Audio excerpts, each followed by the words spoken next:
ദൈവനാമത്തിന് മഹത്വമുണ്ടാകട്ടെ. വിശുദ്ധ കന്യമറിയാമിൻ്റെ നോമിൻ്റെ 14-ാം ദിവസമായ ഇന്ന് ദൈവവചനത്തിനായി തിരഞ്ഞെടുത്തിരിക്കുന്ന വേദഭാഗം യോഹന്നാൻ 1-ാം ലേഖനം 3-ാം അധ്യായം 1 മുതൽ 12 വരെയുള്ള വാക്യങ്ങൾ. 1 John chapter 3 verses 1 to 12. അതിൻ്റെ 1-ാം വാക്യത്തിൽ യോഹന്നാൻ ആദ്യം തന്നെ അത്ഭുതത്തോടെയാണ് പറയുന്നത്, കാൺമീൻ, നാം ദൈവമക്കളെന്ന് വിളിക്കപ്പെടുവാൻ പിതാവ് നമുക്ക് എത്ര വലിയ സ്നേഹം നൽകിയിരിക്കുന്നു. ദൈവമക്കൾ ആരെന്നും പിശാചിൻ്റെ മക്കൾ ആരെന്നും ഉള്ളത് യോഹന്നാൻ ഈ അധ്യായത്തിൽ വ്യക്തമായി പറയുന്നുണ്ട്. ദൈവം നമ്മെ തൻ്റെ മക്കളായി സ്വീകരിച്ചത് നമ്മുടെ യോഗ്യത കൊണ്ടല്ല, മറിച്ച് അവിടുത്തെ അളവറ്റ സ്നേഹം കൊണ്ടാണ്.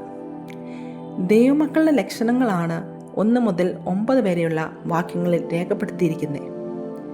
ദൈവം നീതിമാനാകിയാൽ നീതിപൂർവമുള്ള ജീവിതം നയിക്കുന്നവർ ദൈവമക്കളാകുന്നു. അവർ ദൈവവചനത്തിനനുസൃതമായി ജീവിക്കുന്നു. ദൈവമക്കൾ ദൈവത്തിൽ നിന്ന് ജനിച്ചവരും ദൈവകുടുംബത്തിലെ അംഗങ്ങളുമാണ്. 4 മുതലുള്ള വാക്യങ്ങളിൽ പാപം ചെയ്യുന്നവൻ അധർമ്മവും ചെയ്യുന്നു എന്ന് പറയുന്നു. ദൈവമനുഷ്യനെ സൃഷ്ടിച്ചത് അവനെ അനുസരിച്ച് മഹത്വപ്പെടുത്തേണ്ടതിനായിരുന്നു. ദൈവകൽപ്പന ലംഘിച്ച് പാപം ചെയ്ത മനുഷ്യനെ രക്ഷിക്കാൻ വേണ്ടിയാണ് യേശുക്രിസ്തു ഈ ഭൂമിയിൽ വന്നത്. 8-ാമത്തെ വാക്യത്തിലേക്ക് വരുമ്പോൾ പിശാചിൻ്റെ പ്രവർത്തികളെ അഴിപ്പാനാണ് ദൈവപുത്രൻ വന്നത്. പാപജീവിതം നയിക്കുന്നത് അവിശ്വാസിയുടെ ലക്ഷണമാണ്. ദൈവവചനവും ധ്യാനവും പ്രാർത്ഥനയും ദൈവജനത്തോടുള്ള കൂട്ടായ്മയും വിശുദ്ധ ജീവിതത്തിന് ആവശ്യമാണ്. 3-ന്റെ 9-ാം വാക്യത്തിൽ യോഹന്നാൻ പറയുന്നു, ദൈവത്തിൽ നിന്നും ജനിച്ചിരിക്കുന്ന വിശ്വാസികൾ പാപം ചെയ്യാതിരിക്കുന്നതും പിശാചിൻ്റെ മക്കളായ അവിശ്വാസികൾ പാപം ചെയ്യുന്നതിനുമുള്ള കാരണം അവർ 2 കൂട്ടരും 2 പിതൃത്വത്തെ ആശ്രയിച്ചിരിക്കുന്നു. ഒരു ദൈവമകൻ പാപം ചെയ്യാതിരിക്കുന്നത് അവനിൽ ദൈവത്തിൻ്റെ വിത്ത് ഉള്ളതുകൊണ്ടാണ്. ദൈവത്തിൻ്റെ വിത്തായ ദൈവവചനം അവനിൽ വസിക്കുന്നത് കൊണ്ടാണ്. ഇവിടെ വിത്ത് എന്ന് പരിഭാഷപ്പെടുത്തിയിരിക്കുന്ന സ്പെർമ എന്ന ഗ്രീക്ക് വാക്കിന് ജീവനുള്ളത്, കുടുംബ സ്വഭാവത്തോടു കൂടിയുള്ളത് എന്നുള്ള അർത്ഥമുണ്ട്. ദൈവത്തിൽ നിന്ന് ജനിച്ചവൻ ആരും പാപം ചെയ്യുന്നില്ല എന്ന് വീണ്ടും പറയുന്നു. താൻ ഒരു ദൈവമകനാണെന്നുള്ള ആഴമായ ബോധം നമ്മളെ ഭരിക്കുന്നിടത്തോളം കാലം നമുക്ക് പാപത്തിൽ തുടരാൻ കഴിയുകയില്ല.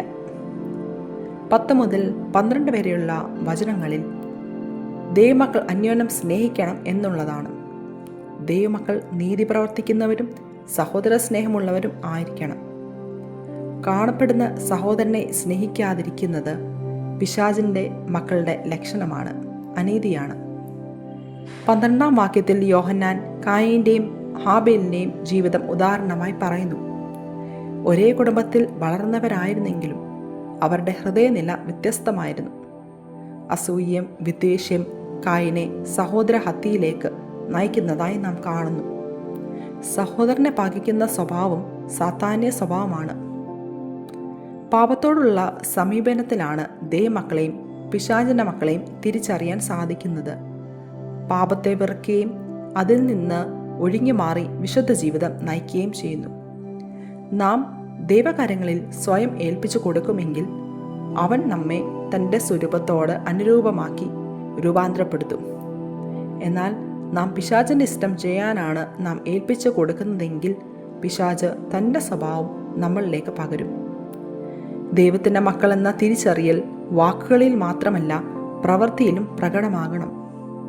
നമ്മുടെ സ്നേഹം കുടുംബത്തിൽ, സഭയിൽ, സമൂഹത്തിൽ കാണപ്പെടണം.